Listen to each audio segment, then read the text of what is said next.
Welcome back to World Brief. Tonight, we turn our attention to one of the most underreported but rapidly intensifying flashpoints on the planet, the Arctic. A region once seen as a frozen wilderness is now becoming the world's next great geopolitical battleground. The Pentagon is issuing stark new warnings about what it calls an emerging Arctic conflict, as Russia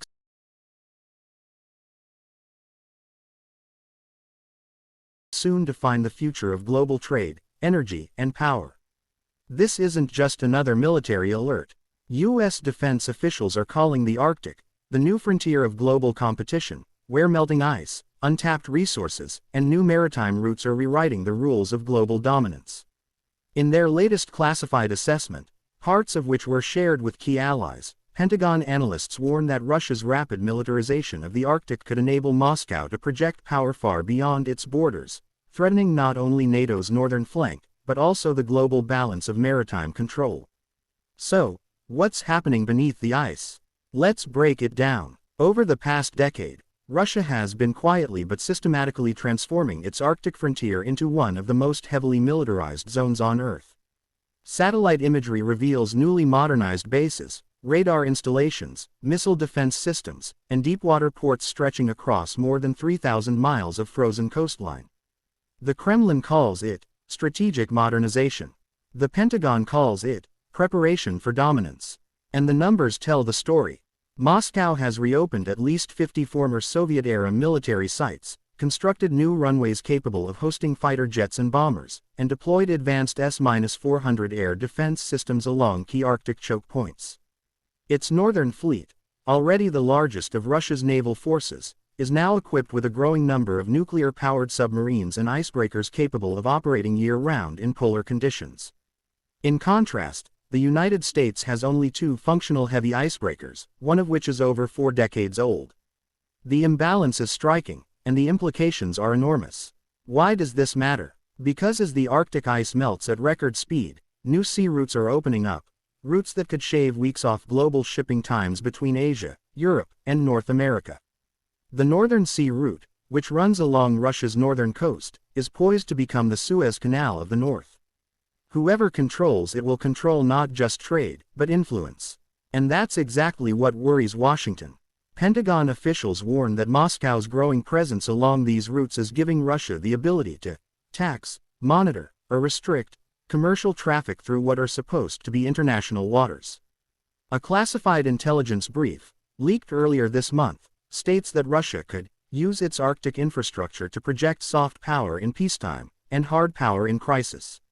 In simpler terms, the Arctic could become a chessboard where the world's next great power struggle unfolds, with the US and its allies already one move behind. But it's not just about ships and icebreakers. It's about what lies beneath. The Arctic is believed to hold nearly 13% of the world's undiscovered oil and 30% of its natural gas, much of it within areas Russia now claims as part of its extended continental shelf. In 2007, a Russian submarine famously planted a flag on the seabed at the North Pole, a symbolic gesture that many dismissed at the time. But nearly 2 decades later, that gesture looks more like a declaration of intent. And the Pentagon is finally taking notice. U.S. Defense Secretary Lloyd Austin recently described Russia's Arctic expansion as a long-term strategic challenge to global stability, adding that the pace and scale of military construction are inconsistent with peaceful scientific exploration. Behind closed doors, defense analysts are even blunter, calling it the silent front, a potential confrontation zone where early warning systems, nuclear submarines, and maritime control will define the next era of deterrence. Russia, of course, insists its activities are purely defensive. The Kremlin says it's protecting its sovereign territory, securing shipping routes, and ensuring environmental safety. But Western officials aren't buying it. NATO intelligence reports indicate that Russia's Arctic bases are equipped with radar arrays capable of tracking U.S. and Allied aircraft deep into the North Atlantic, along with long-range cruise missiles that could target NATO naval assets.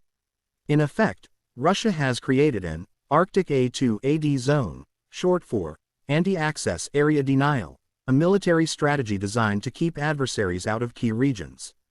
And it's not only Russia that's looking north. China, calling itself a near-Arctic state, has invested billions into joint ventures with Russia, building polar research stations and even commissioning its own fleet of icebreakers. Beijing's ambitions in the region, from energy exploration to shipping dominance, are deeply intertwined with Moscow's plans. The Pentagon's report warns that the Russia-China partnership could soon reshape the Arctic into a dual axis of authoritarian influence, challenging decades of U.S. and Western dominance in global trade. That alliance is already visible in joint military drills. In August, Russian and Chinese warships conducted their largest-ever Arctic naval exercise, simulating the defense of shipping routes and resource extraction facilities. It was a clear message: the Arctic is no longer a neutral zone. It's contested territory, and for Washington, that means a race against time.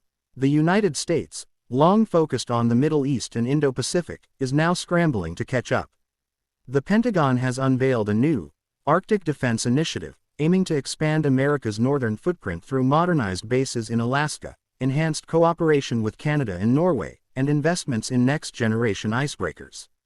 U.S. Northern Command has also stepped up patrols, while the Air Force is reviving Cold War-era early warning systems across the Alaskan frontier. But experts warn that America's Arctic strategy remains fragmented and underfunded. A senior U.S. Navy official, speaking anonymously to the Washington Post, admitted that Russia's Arctic readiness is years ahead of ours. They can deploy, we can only observe. The gap, he said, is not just about hardware, it's about presence. Meanwhile, indigenous communities across Alaska and northern Canada are caught in the middle of this geopolitical race. For decades, they've been the first to experience the harsh realities of climate change, melting ice, collapsing ecosystems, and shifting weather patterns. Now, they're witnessing an influx of military activity, foreign research expeditions, and competing claims over their ancestral lands. Many leaders are calling for a new international Arctic treaty, one that prioritizes sustainability and sovereignty over militarization. But diplomacy in the Arctic is freezing over fast.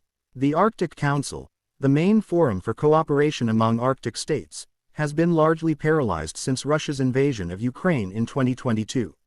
Western members suspended joint projects, leaving Moscow increasingly isolated.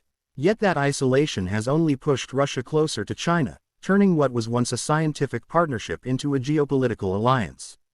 The Pentagon fears that, without meaningful engagement, Moscow could weaponize the Arctic not just militarily but economically, using its control over sea routes and energy reserves to pressure the West. And with climate change accelerating, that leverage is growing. By 2035, scientists predict that parts of the Arctic Ocean could be ice-free during summer months, opening a navigable corridor from Europe to Asia for nearly half the year. That's not just a shipping route, it's a new world map.